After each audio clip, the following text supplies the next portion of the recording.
Welcome back to Fast Jet Performance there. My name is Tim Davies, and who's the doctor they told you to go see? That's right, Dr. FJP, and I am in session bringing the medicine for the nation as we talk about the Red Arrows.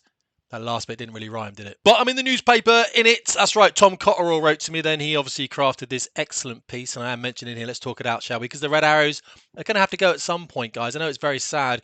Now, I used to fly the Hawk T1. Yeah, it's the one up. No, it's not. It's the one over there. I always do this wrong. That's the Hawk T1. I used to fly that. Okay, obviously I was a Tornado pilot first. And then I went on from the T1 to the T2 there. And I was an instructor on that as well. So I taught on that airplane and I taught on that airplane there as well. Also, I was something called the requirements manager, which meant that for both these aircraft, actually, T1, no, I can't do this. Don't look at it, I can do it. T1, T2. I also looked after those aircraft as the requirements manager, which meant I just managed everything that they needed, whether it was upgrade programs or anything like that. And I did that at the end of my service before I left. I also looked after a lot of other aircraft. Oh, we could talk about that, but we won't because we're talking about this. Is this finally the end of the road for the Red Arrows then? Iconic jets are approaching their deathbed with no replacements lined up. Tom called me up. I was in the gym, obviously. Getting messy!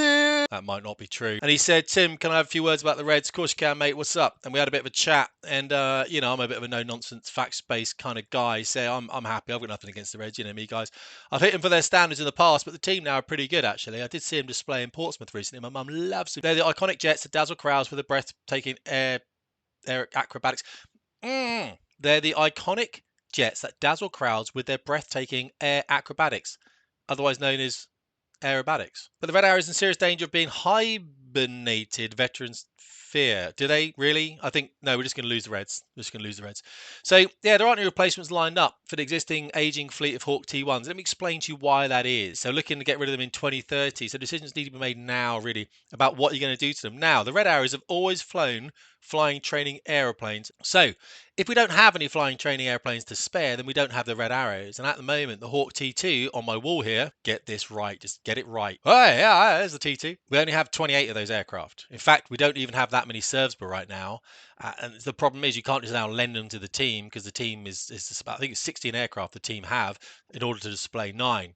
So there is a problem with it, unfortunately, and Ex-RAF pilots fear the high number of hours flown, according to the MailOnline's probe, will force them to be stood down earlier unless they are preserved. So I think each airframe has about 12,400 hours it can fly. It didn't start off with that. I think it started off with less, about 9. It gets extended through programs as it goes through its kind of life. The aircraft's about 50 years old. I think I'm older than the Hawk by about a month because I'm 50 as well. It's not as simple as saying that this aircraft has not flown 12,400 hours. Therefore, we've got a few more hours on that. They tend to retire them off early because it gets harder to get components for the aircraft. They rob off other jets, which means they take a bit from that jet to put on that jet, and that can be a problem, and I'll explain why that is. A former RAF fast jet pilot told MailOnline, if they don't get new aircraft, the Reds are finished. I think that was me. I think I said that. The aging Red Arrows fleet, yeah, it does say then how many hours they've got. And they've got a lot of reserves. And I'll tell you why they've got reserves. Because obviously we stood down 208 Squadron, which were the last users of the Hawk T1. That's not true because 100 Squadron also used the Hawk T1 in the aggressor role. When those squadrons were stood down there, no one flies the Hawk T1 apart from the Red Arrows. This can be a bit of a problem. When the Red Arrows want to go and do some sim training, simulator training, they've got to go to RAF Valley. They haven't got a sim where they are at Waddington, so that can be a bit of a problem. All the 16 jets currently in operation, stationed at RAF Waddington and Lincolnshire, are approaching 50 years old, the youngest being 43. So ministers insist the Hawk T1s engineered by BAE Systems, powered by the Rolls-Royce engine. Now, not the one that's doing damage to the Hawk T2, that's called the 951. The engine that this one has is called the 151. Kind of different engines. They're the same turbo mecha Adore, but one is causing problems for the Hawk T2. This one is not causing problems. And ministers insist it will fly until the planned out of service date 2030. They keep knocking this date back. And no one really in the government is going to actually grip this and do something about it. They know they're walking into a problem and they just want the next government to take over and solve it. No decision on their replacement will be made until after Labour's Strategic Defence Review is finished this spring. There is no replacement for the Red Arrows, as I keep saying. The only thing you could do, and it would be pretty expensive, is to get rid of the Hawk T2 from flying training, put that into the team itself, of which technically you've got 28 airframes, so you do have a redundancy there, but you need to replace that Hawk T2 with something else. What's that something else? I'll get into it in a minute. This is what I mean by kicking that can down the road then. Sir Michael Fallon, used to be Defence Secretary back in 2015, said, I don't think the public would let us lose the Red Arrows. Yeah, but you've got to do something about it. So they just keep kicking it to the right. Now, Bristol-based Aerialist is in line to win the multi-million-pound deal to build new jets for the Red Arrows, which celebrate its 60th. I wouldn't have said that was true, but they are a company that I used to work for as a strategy director back in the day when I left the Air Force. They're a really great company. They do have some financing from the British government, but not enough. And of course, they really need more money in order to actually start building an aircraft they can go and demonstrate. Yet there are fears the deal could be given to a foreign aviation firm. So what we're talking about now is what's going to replace our flying training aircraft in the UK. Fastjet Flying Trainer, Saab, Leonardo, Lockheed Martin, all these kind of things have jets. None of them I would say was suitable really for what we require. A lot of them are kind of overkill. What's it going to be, and can we then use that jet for the Red Arrows alongside what it's being used for military flying training? And this is the bit where it talks about me, because I'm nice like that and I do talk newspapers and I try and give them the best advice possible. Ex-Squadron Leader Tim Davies told MailOnline the pilots and engineers are doing their best. If they are ordered to keep the jet flying, they will as long as it's safe to do so. The military are experts at maintaining their fleets. Each jet has a maximum service life and they know how to maximize this. But if they do not get a new aircraft, the Reds are finished. Well, it makes sense. I'm not saying anything else here.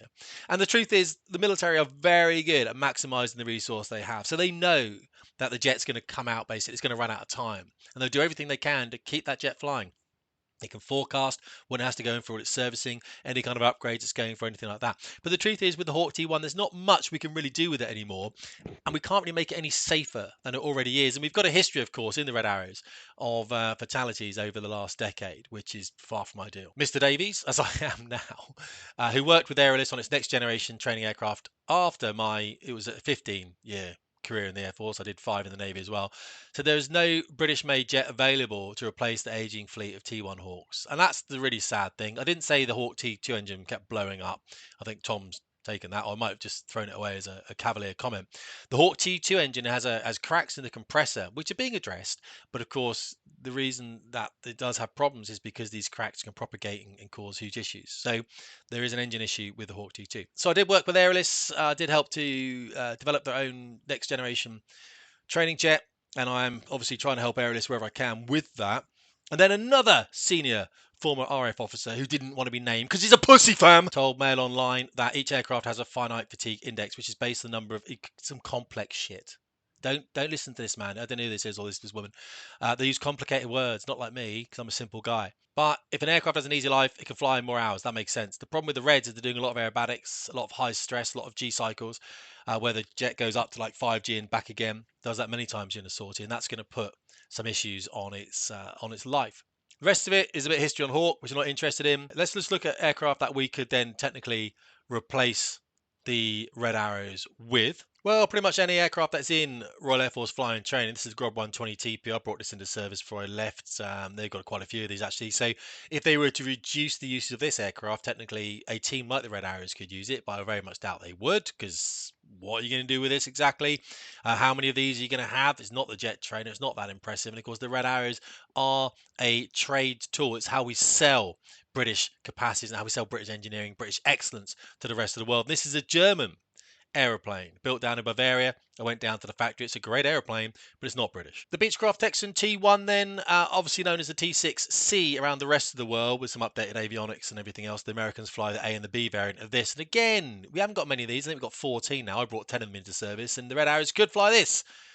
But of course, we haven't got many, and it's an American aircraft, so we're not going to fly it, are we? And that's really it, guys. That's why the Red Arrows are going to struggle by 2030. They're probably going to be out. They're going to be doing something else. I don't think we're going to probably keep a team like that. What we're going to rely on is individual squadrons or wings, basically, having a solo display, like a Typhoon solo display. The reason we can't use Typhoon aircraft is because they're really expensive to maintain and to keep flying. It's a frontline airplane, so we're not really going to use that in the Red Arrows. All those guys on Twitter saying, let's use Tranche 1 Typhoon. Never going to happen. Stop wasting your time. Anyway, guys, really appreciate your time. I will just leave you with this. There's a lot going on in the world right now. I'll try and put more of these videos on because it's quite a dark place out there, isn't it? Keep hitting the gym. Try and eat healthy if you can. Get that sleep. You know, when you're unconscious, you haven't got to experience all that negativity, have you? I really appreciate it, guys. Tim Davies, Fast Jet Performance.